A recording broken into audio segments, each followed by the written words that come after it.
Confidence is seductive.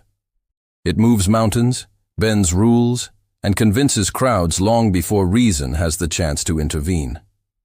And yet, for the intelligent, confidence is often a stranger. Someone glimpsed across the street, admired from afar, but never fully embraced. The paradox of confidence is cruelly simple. The more intelligent you are, the more reasons you find to doubt yourself. The more you understand the complexity of the world, the more uncertain your footing becomes within it.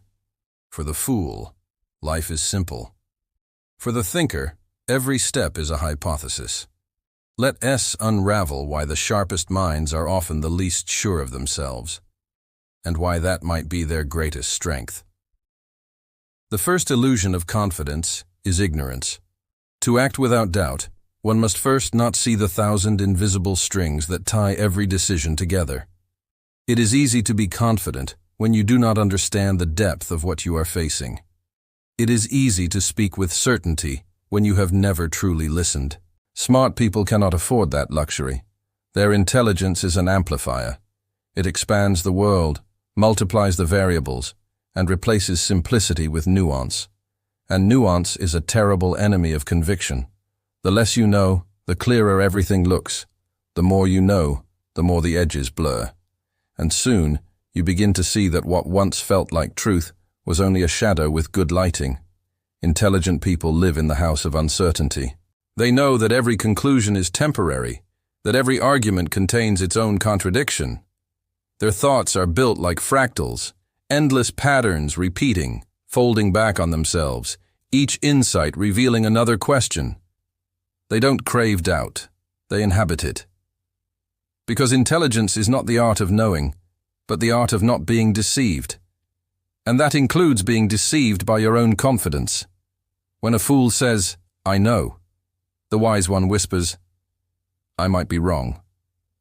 And that single whisper is what separates arrogance from awareness. But the world does not reward humility. It rewards projection. Confidence is social currency, and in the marketplace of perception, competence often loses to charisma. You've seen it. The room listens to the loudest, not the wisest. The meeting belongs to the one who speaks with certainty, not the one who speaks with truth. And so the intelligent often fade into the background, not because they lack ideas, but because they know how fragile ideas are. They hesitate, not out of fear, but out of respect for complexity.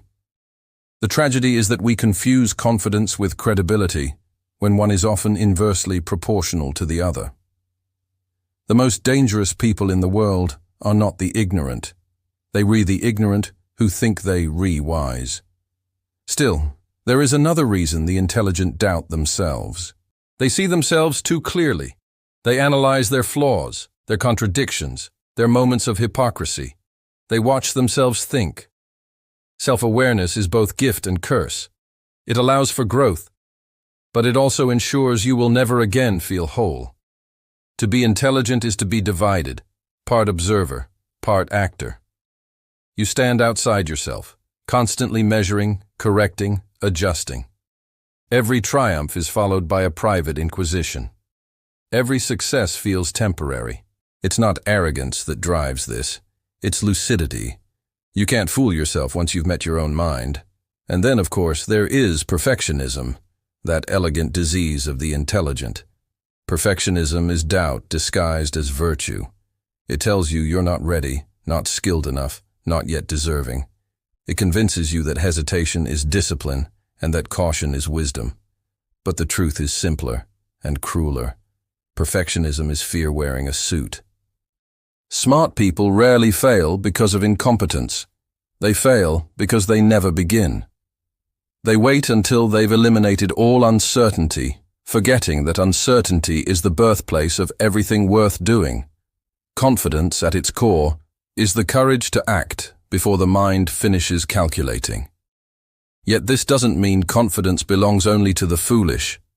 True confidence, the kind worth having, is not ignorance of weakness, but acceptance of it. It is not a performance. It is alignment. Confidence is when your actions and your values finally match, when you stop trying to be perfect and start trying to be honest.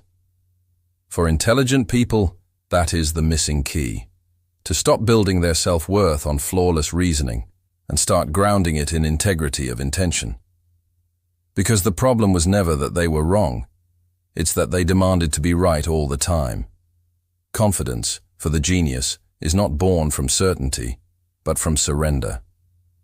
It begins when you stop trying to control the outcome of every conversation, every project, every thought. It begins when you realize that the person you're trying to prove something to is you. To doubt yourself is natural. To obey that doubt is optional. And this is where the paradox resolves. The most intelligent people, precisely because they see their limits, are capable of building the most authentic confidence, the kind rooted in awareness, not illusion. Their confidence grows not from knowing everything, but from realizing that knowing everything was never required. But make no mistake, the world will not suddenly applaud you for this quieter form of strength.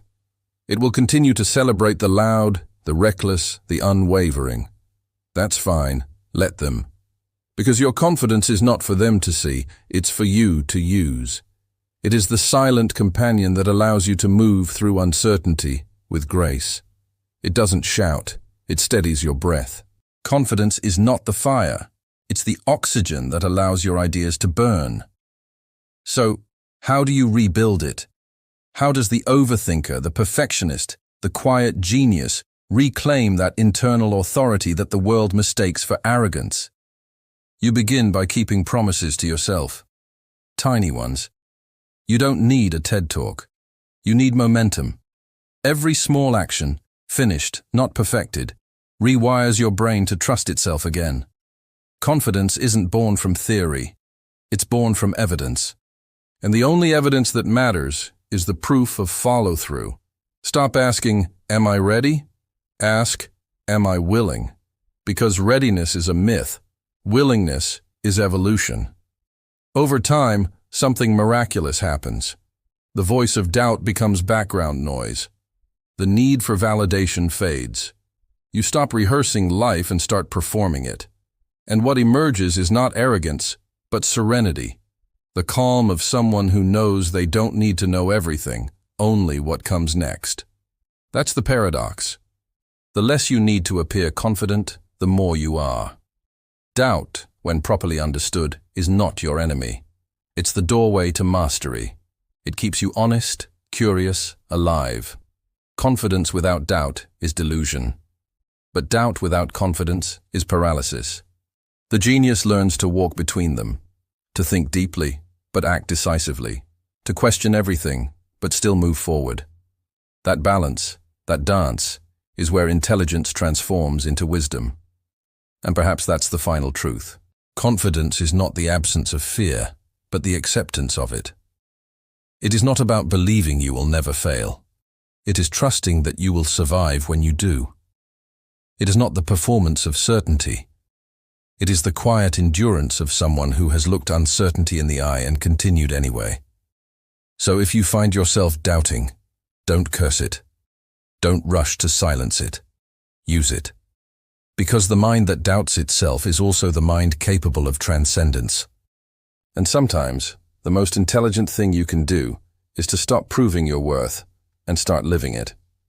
This is high IQ society, where confidence isn't noise, it's depth made visible.